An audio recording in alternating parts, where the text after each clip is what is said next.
वंदे मातरम गीत के 150 वर्ष पर एशियाटिक सोसाइटी कोलकाता और सदीनामा पत्रिका ने संयुक्त रूप से किया एक सेमिनार।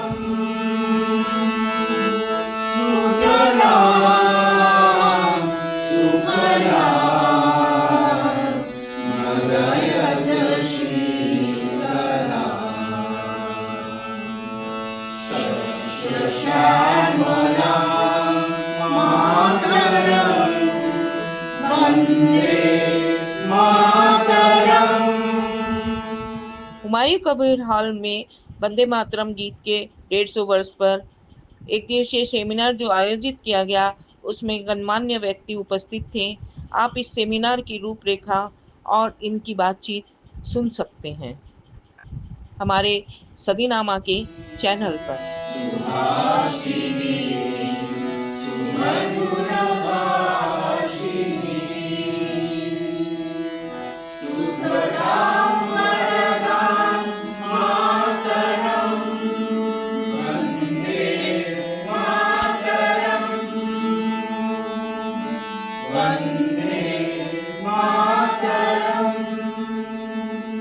करने वाला मेरा 1000 पृष्ठों का कोष प्रकाशित हुआ।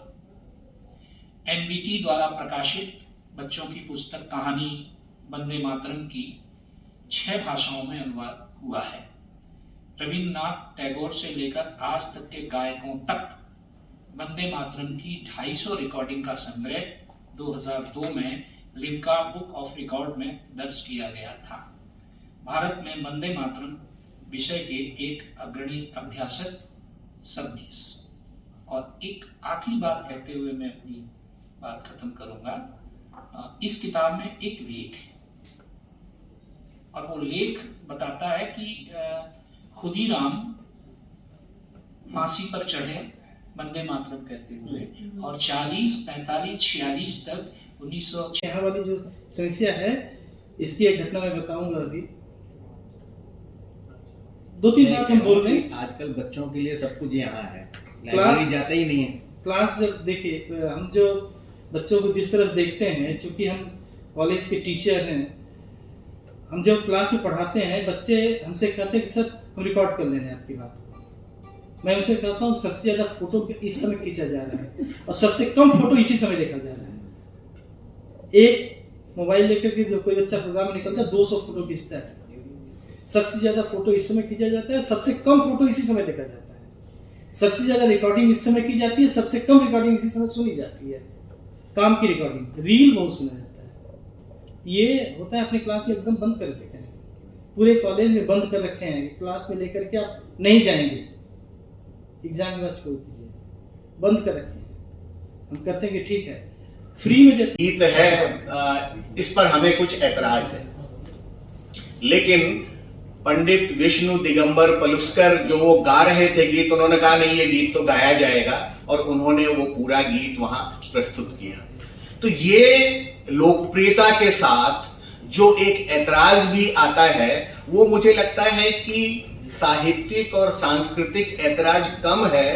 भारत देश में जो एक सांप्रदायिक राजनीति की शुरुआत हो गई थी, ये उसका प्रतिबिंब या उसका प्रतिफलन ज्यादा है। और इसीलिए 1936 या 37 में कांग्रेस ने एक समिति बनाई। कांग्रेस की जो वर्किंग कमेटी है, उसने एक सब कमेटी बनाई। उस सब कमेटी में मौलाना अबुल कलाम आजाद, जवाहरलाल नेहरू, सुभाष चंद्र बोस और बड़े समाजवादी जो बनारस हिंदू विश्वविद्यालय के वाइस चांसलर भी रहे, आचार्य नरेंद्र देव, ये लोग उसके सदस्य थे। और इस समिति ने रविन्द्रनाथ ठाकुर से कंसल्टेशन के साथ ये तय किया कि ये जो इतना बड़ा गीत है 6 बंदों में, হয়েছে, এমনকি বঙ্কিম ভবন থেকে সেরকম একটা সিডিও প্রকাশিত হয়েছে, এই নানা সুদগুলোকে এক জায়গায় নিয়েছে। কিন্তু প্রশ্নটা হচ্ছে সেটা হতেই পারে, নানাজন নানাভাবে সুদ দেবেন, কিন্তু যেটা হচ্ছে এই একটা গানকে কেন্দ্র করে, এইটা শুধু সেটারই 150 বছর আমরা পালন করছি, সেই যে গানটাকে কেন্দ্র করে যেটা পরে আনন্দমঠে ঢুকলো, এই উপন্যাসের মধ্যে সংযুক্ত হলো, সেইটা যুগ হয়ে ভারতবর্ষের স্বাধীনতার সেটা মন্ত্র হয়ে উঠলো। এ কথা বলছেন অরবিন্দ, সত্যি মন্ত্র। এবং কি করে এটারও বিবর্তন হয়েছে, গানটাতে কিছু থাকে কিন্তু গান তো একটা টেক্সট। এবারে আমি যখন গানটা গ্রহণ করছি, আমার রিসিভিং এন্ডে আমি গানটাকে যখন পড়ছি, তখন আমি গানটা ডিকনস্ট্রাক্ট করছি, গানটার মধ্যে যা আছে আর আমি যেটা পড়ছি, যখন আমি পড়ছি তখন তো আমার চারপাশে আমার সময়, আমার সমাজ আছে, গানটা কিভাবে বিবর্তিত হচ্ছে তার একটা চমৎকার উদাহরণ। Dr. K.K. Banerjee Odhikari, Curator and Research Officer in charge. On behalf of the Asiatic Society Kolkata, welcome you all in this August occasion. Today, the Asiatic Society Kolkata is celebrating 150 years of our national song, Bonde Mataram. আমি একটু পাঠ করছি জয়দীপ চট্টোপাধ্যায়, যিনি বঙ্কিমচন্দ্র চট্টোপাধ্যায়ের পঞ্চম প্রজন্ম, তার লেখা থেকে।